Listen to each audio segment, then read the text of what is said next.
Hello everyone, I'm the Gilded Gamer, and welcome back to another guide for Botania. Today I'll be going over all the mana producing flowers and the flowers that use mana and what they do. Now, let's get started. Now, let's just go left from right here.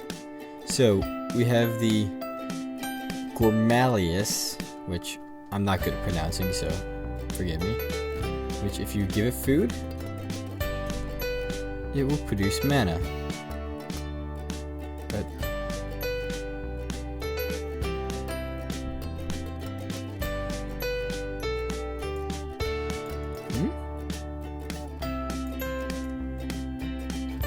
oh, whoops! I have that set up to the wrong one. Oh, that actually explains quite a bit. So yeah, get a few food, it creates quite a bit of mana. Now, if you have automatic farm set up, this is actually very easy to do, because it actually can consume any type of cooked food. Would be better, because cooked food actually does generate more mana. But again, it's all up to personal preference. And you see me put 10 bits of food and not create that much, so you're gonna need a lot of food for this to be good. Next up, we have the Norslamus, which, if you have slimes hopping around, but right now I have this world set to peaceful. If you have slimes hopping around, this will actually kill them and create mana from that, but it will only do it for slimes. And if you're in a biome that doesn't really spawn slimes that often, it's not really useful. Now, we're the Spectrolus. And what this does is, if you throw wool on it, it will create mana. But it can only be specific wood. I mean, not wood, specific wool, sorry. And what it can do with this specific wool is it will create mana. Now, it will eat all kinds of wool, but it can only generate from specific kinds. Next up, as you can see here, we have actually two blanks, and that's for the Daybloom and the Nightshade.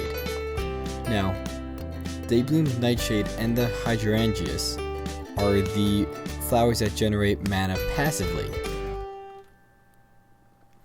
And that's slightly a problem, because they have been heavily nerfed, as in after a certain amount of time.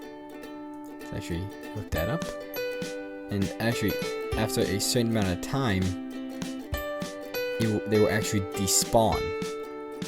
So these aren't really good, because personally I know is that I used to make giant arrays of Daybloom, Nightshades, and Hydrangeas and create massive amounts of mana.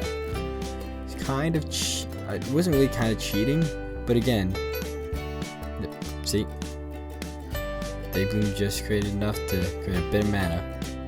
But again, I rarely ever used any of these other flowers, which some of them, depending on your circumstance, might actually be easier ways to generate more. Next up, we have the Endoflame, which I give it coal. Come on. Yep, there we go. The coal, and it will generate mana from it. See? Now, if you have a few of these set up, and again, you can use coal and charcoal, it will actually create quite a bit of mana. And it's very easy to create charcoal if you have the right machine set up. And a few other flowers down the line can also create it very efficiently. Next, we have the Entropium. I cannot pronounce that. But this actually creates mana using explosions from TNT. Yeah, not the safest flower. I tried it earlier, it does create quite a bit. Again, nothing too extraordinary. But if you have massive amounts of TNT, I guess you can use that.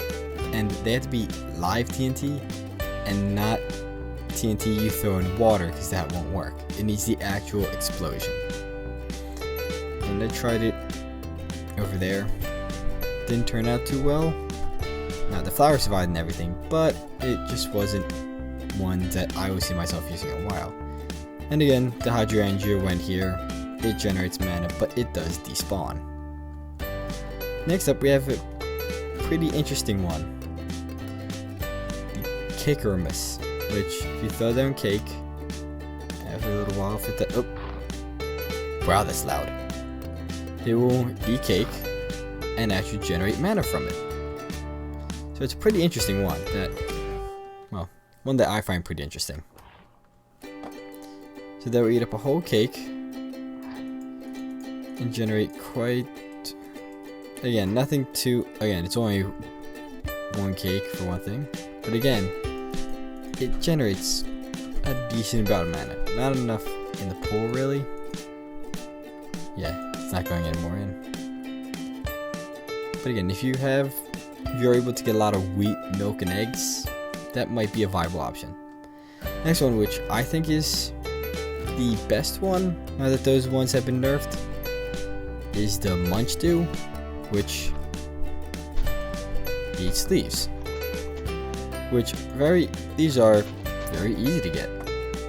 All you need, come on, eat another one.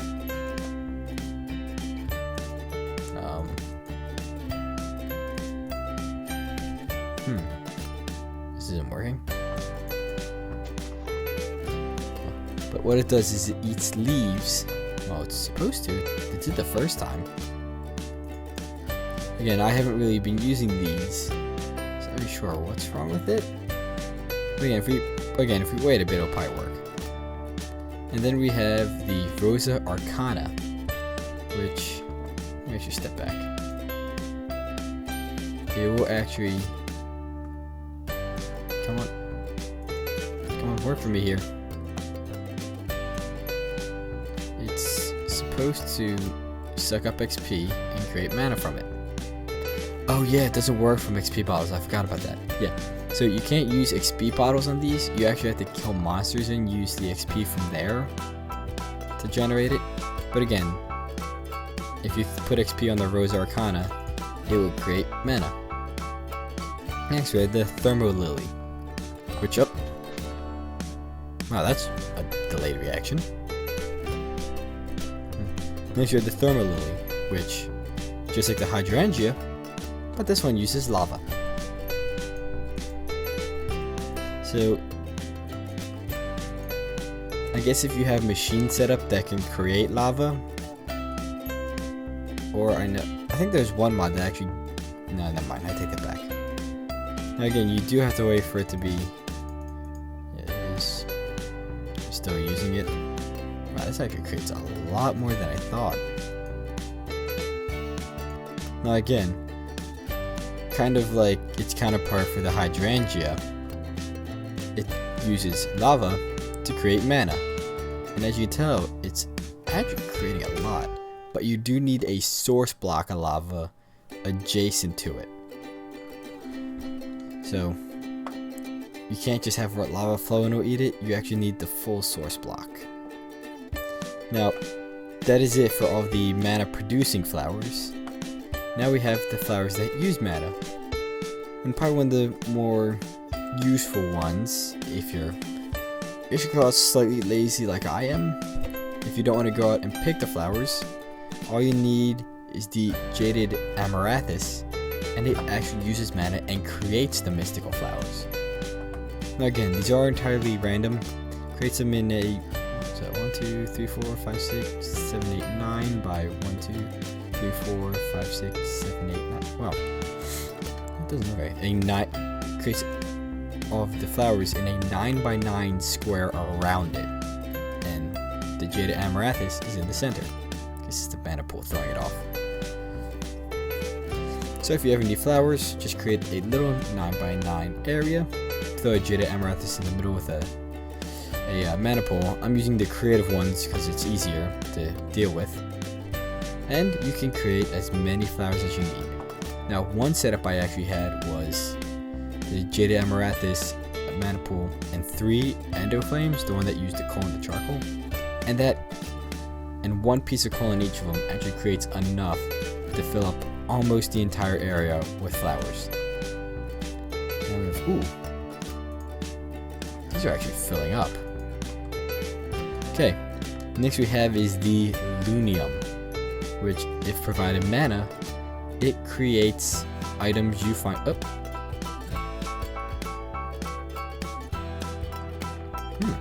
Interesting. It can create items you find in dungeons, such as 10 ingots. And I actually had this running for a while. We have a bunch of tin, floppy disks, division sigils, safari nets, Thaumcraft items. I think there's 2 portal guns, ender dust. So what's over here? Yeah, just the same items, just duplicated. Oh, there goes another portal gun. So where'd that go? Let's actually take the default one. Yeah, here we go. Yep. You actually got a portal gun from it, which, again, you can't use this until, some of these you can't use till after you make the elven portal, which is kind of later, and this actually does use up quite a bit of mana. To use one, if it's actually, you can't really see it here. Oh, if you can look at an empty one,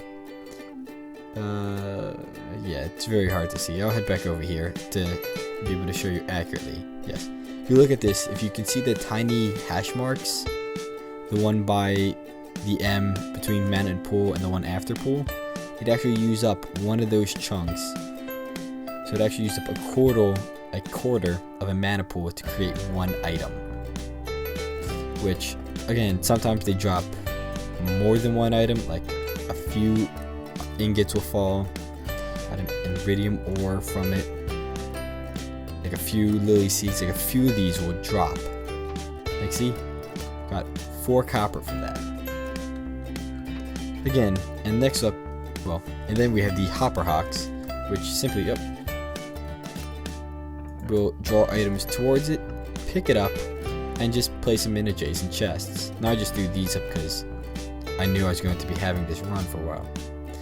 See, those up, they're gone, and they're in here. So it's actually actually they fell in here. So actually, if you have Lumiums and the Hopper Hawk setup, pretty good pair. Or you can use other things like vacuum hoppers or such. Now let's actually move over here so we can get these out of the way. Take this, the Metamorphosis, place it down, and what this does is it turns normal stone into the metamorphic stone. So you have the plain, swamp, fungal, taiga, mountain, desert, and mesa. So you have it turn into those kinds of stones. Again, depending on what biome, that's the one you'll get more. We're in a plains biome, so we actually get more of the plains one than any other. So it really matters what biome you put it in, which one it will work. And as you can tell, if you actually have quite a bit, now you don't need a lot of mana for this to work, but again, it still works. Next up, let's actually move over here next, because this one actually takes a little while. It's the Orchid. Happy named. Spell Orchid. So if you place this down, this one might actually take a little while for it to work. Well, it did before. Oh, or not. It actually went pretty quickly. So what it does is, ooh, that's actually really loud. Let's actually take that down. Now what this does, it will turn normal stone around it into tin ore. Well, let me phrase that. It would turn normal stone around it into any ore. When I was testing it earlier, I got an emerald ore somewhere around here, and I actually got a uranium ore. So this would turn any ore into, well, any stone, any block of stone around it into any ore that's in the game. I would leave that running, but that is pretty loud. So moving on, we have the Bellathorn, which when this is activated, any mobs Let's actually go to spawn egg. Any mobs, passive or aggressive, will get hurt. So, yep. Sorry, little piggy. It's for the cause. So, yes. Any passive or aggressive mob around it will be hurt. But not a player. But that's where the Dreadthorn comes in. And if I enter game mode 0, it should start hurting me. Actually, no, it won't hurt me because I'm the one who placed it down. Oh, wrong button. That's it. I forgot about that. It actually won't hurt me because I'm the one who placed it down. And unless you're playing multiplayer, the Dreadthorn isn't really useful. But if you want to keep people from not entering your base, you could. What is that thing moving? Oh, yes, that's someone's generating mana. And if you're playing on a multiplayer server, this is actually very useful because you can place these like in walls and they'll hurt people as they walk by, or something like that. Then you have the Heisei Dream. Sorry, you have the Heisei Dream, which will actually turn aggressive mobs against each other. So if you have a zombie and a skeleton come up, the skeleton will actually start shooting the zombie, and the zombie will attack the skeleton. So, kind of fun. Again, if you put these around instead of the Bellthorns, they will actually fight each other, and you can just come around and attack them when they're weak. But then you have this Tiger's Eye, which works kind of like a cat, and by cat, I mean any creeper would not come close to it.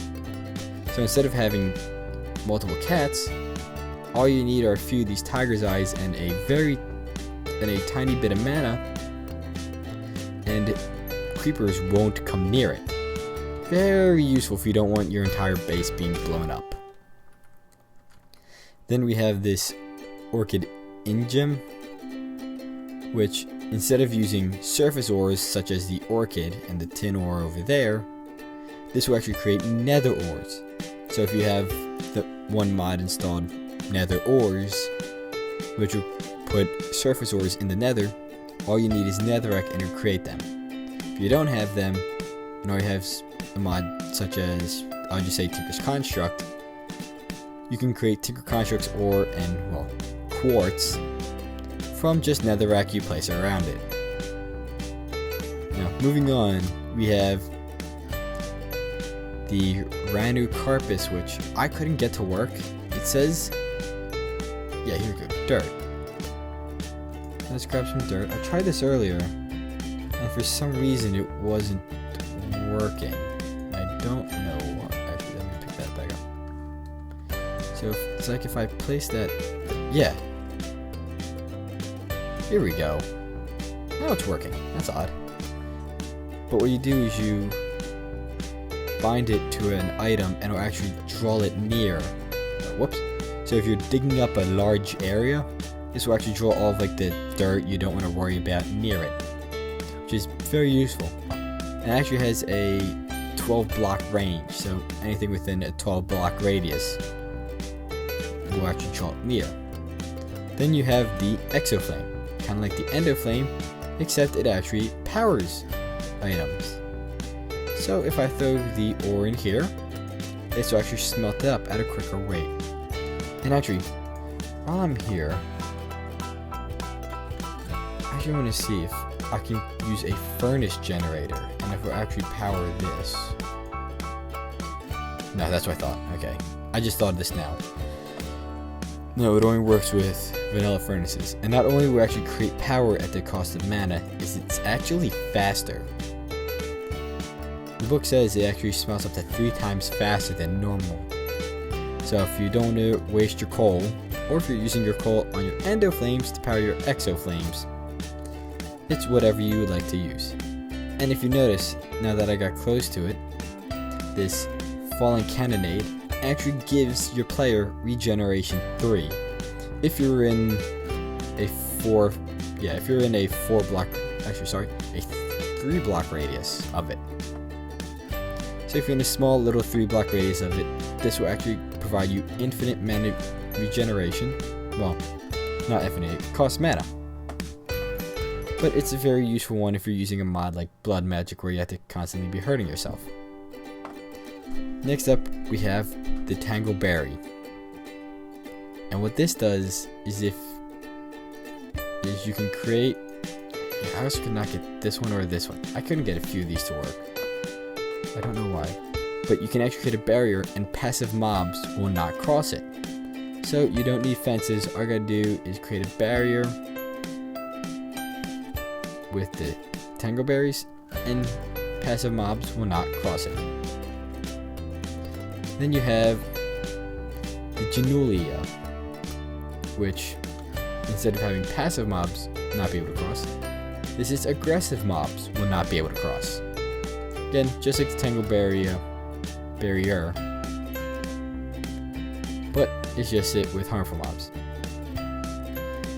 Next you have the Hyakelius. I'm really sorry with my pronunciations. I am horrible with these. Hyakadus, which will poison harmful mobs around you. Well, around the flower. And it will not kill them, but it will poison them. So, if you want to create a mob farm, just create a closed off area, throw a few spawners that if you're able to get in there, or the standard mob farm of having them just flow into a certain area, and they'll be poisoned by this where you can just punch them and kill them off. Let me just do that. Next you have the Medomium, which this one will slow all mobs in the area around it, a 12 block radius. And this is actually very useful, because if you pair this with the poison flower, this will actually be very good, a very good way for a mob farm. Because again, they're really slow moving and they only have half a heart left from the poison, so all I gotta do is just walk up and touch them and they're gone. Then you have the Paladisic, which if you provide it wheat, carrots, or seeds, they will breed your animals for you. A very useful flower, and if you look at it from the side, it kind of looks like a heart. Then you have the Clayconia, which if I grab my sand here, oh, that was really quick. It will turn one piece of sand into coal. As you can, I'm sorry, not into coal, into clay. And it won't give you actually the 4 bits of clay. It's 1 sand for 1 bit of clay. It's kind of but again, if you need clay in a bit, this does not use that much mana at all. Oh, well that actually helps me later. This doesn't use a lot of doesn't use a lot of mana at all. So as long as you have the sand, you can turn it into clay. And again, it's just the 1 bits, not all 4 or block. And next we have the Daffodil, which if you place an item down, it just travels down, as you can see. Now, this item is, as you can see it's right here. This item is slightly glitchy. So, and if you're wondering, the items used actually goes 18 blocks from where the Daffodil is placed. So it just travels 18 blocks down. Now we have the Vincolotus. Again, sorry, not good at the pronunciations. But all this does is if you have Endermen coming around, they will actually teleport to this flower. So if you're trying to kill an Enderman near one of these flowers, and by near I mean again, 12 seems to be the magic number of these. If you can Enderman within a 12 block radius, that they will actually teleport to the flower. So very useful. And next up we have the Spectrarium, which, let's see if it works now. There we go. As you can tell, it just teleports items. And if you pair it with a Daffodil, you can place items down, they will be teleported, and then the Defamill can easily push them away. Now, this item can sometimes glitch you out, like I faced earlier, is it will actually just teleport it here, and it makes it look like it's going down, but that's just a visual glitch. It still teleports it to the correct area and down. And also, let's see if it... Oh, that's odd. The thing is, it works for... Oh yeah, I'm sorry. It can only be bound to one block. So if you want to bind it to a different block, you actually have to pick it up and replace it. That's the only downside to those. But let's move right over here to the Agricarnation. And let's place some of these seeds down and see if it works. Yep. There we go. So let's place all of these seeds down. There we go. And what it does, it actually grows them slightly. They go a lot quicker than normal. So if you have a few of these around your farms, there you go. Now, they might not visually grow faster, but if you time these compared to normal ones, these will grow exceptionally faster. And now, while those grow, we'll come back to them. On to the last two. You have the Bubble, which, let's just stick with the Bubble. This sounds like bubble. Very clever. And what this does is if you place it underwater, it will create a 12 block diameter bubble around you. Now, this one will create a 12 bubble diameter. Some of these are 12 block radius. This is a 12 block diameter around it. So, but again, you do have to place this in a pocket of air, because if you place this underwater, it will actually break. But this will create a little 12 block diameter bubble around you. Left, right, forward, back, and up all around. So it's very easy to build underwater. If you have a few of these placed, you can create a nice path. But again, these do use mana, so you do have to make sure they're there, and it's not just for decoration. Then we have Cymgolium, which, if I remember correctly, yes. If I place this down and walk over it, I can... Oh. That's odd. Oh yeah, this one's not working for me also. What it says it does is if items fall on the ground, you can't pick them up, where it actually creates what it calls a ring of magnetization around it, and you can only pick it up when you're actually near the flower. Very weird.